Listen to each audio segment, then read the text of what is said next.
এখন বর্ষাকাল, তার জন্য খুব একটা বেশি ভিডিও করতে বেরোই না বাড়ি থেকে। আর ভিডিও এখন খুবই কম করি, বিশেষ করে রিলসের ভিডিও। আমরা যে কয়টা ভিডিও করি তোমরা সবাই জানো বন্ধুরা যে আমরা কোন লোকেশানে ভিডিও করি।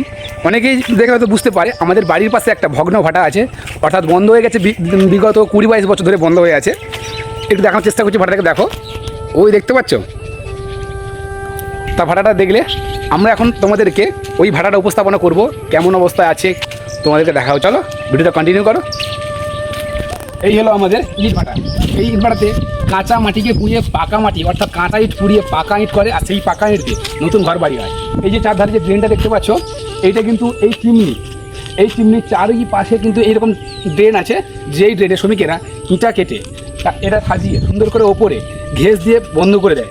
তারপরে ওই যে বাবলা গাছগুলো দেখতে পাচ্ছ, ওর ওপরেই কিন্তু আগুন দেওয়ার ছোট ছোট গর্ত করা আছে, সেগুলো তোমাদেরকে দেখাবো।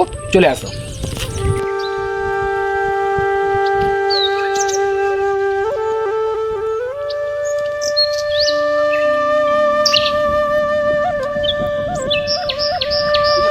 এখানে এই ড্রেনে এখন তো বর্তমানে ভাটা বন্ধ হয়ে আছে।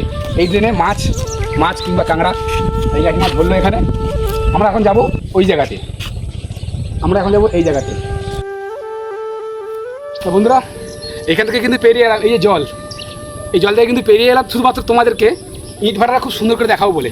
তো যাই হোক, এটা হলো ভাটার মূল অংশ। তোমাদেরকে বলেছিলাম যে এখানে আগুন দেওয়া হয় ওই উপরে, তো সেই আগুন দেওয়ার অংশটা তোমাদের দেখাচ্ছি। একটু কাছে দিকে আসো। এই যে দেখতে পাচ্ছ, এইখানে কিন্তু আগুন দেওয়া হতো, এইরকম যত ছোটো ছোটো গর্ত আছে সেই গর্ততে কিন্তু আগুন দেওয়া হতো। ওই আগুনগুলো কি হতো, এই যে ফাঁকগুলো আছে, এই গর্ত থেকে আগুন বেরিয়ে এইদিকে চলে যেত।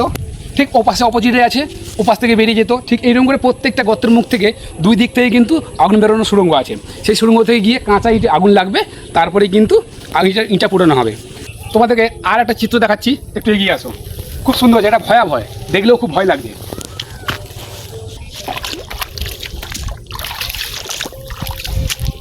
এই যে গর্তটা দেখতে পাচ্ছ, একটু উপর দিয়ে দেখো, একেবারে চিমনির সাইড ধরে নিচে।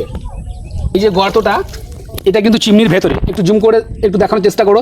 এর ভেতরে পুরো অন্ধকার, তবুও কিন্তু আমি দেখানোর চেষ্টা করছি। দেখতে পাচ্ছ আশা করি খুব সুন্দরভাবে।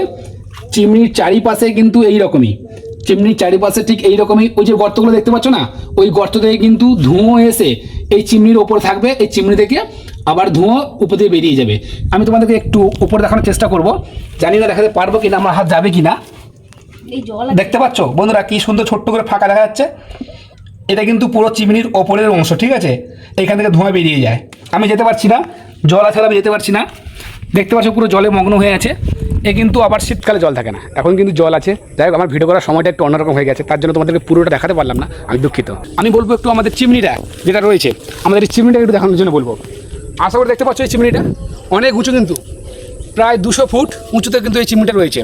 আর এটা কিন্তু আমাদের বাড়ির পাশে একমাত্র ভাটা, কাকদ্বীপ থেকে পাথর প্রতিমা দক্ষিণাঞ্চলে এটাই কিন্তু একমাত্র ভাটা। অনেকদিন আগেই মাটির অভাবে বন্ধ হয়ে গেছে। সামনে চলে সুন্দরবন নদী, সুন্দরবনের জঙ্গল। ওই জঙ্গলে ওই পাশ থেকে মাটি আনতো, কিন্তু মাটি এখন সরকার থেকে দেয় না, তার জন্য কিন্তু ভাটা বন্ধ হয়ে গেছে। তো আমার এই ভিডিওটা কেমন লাগলো, যদি ভালো লাগে অবশ্যই কিন্তু লাইক কমেন্ট শেয়ার করো। আর ভালো লাগলে ছোটো ভাইটির পাশে থেকো।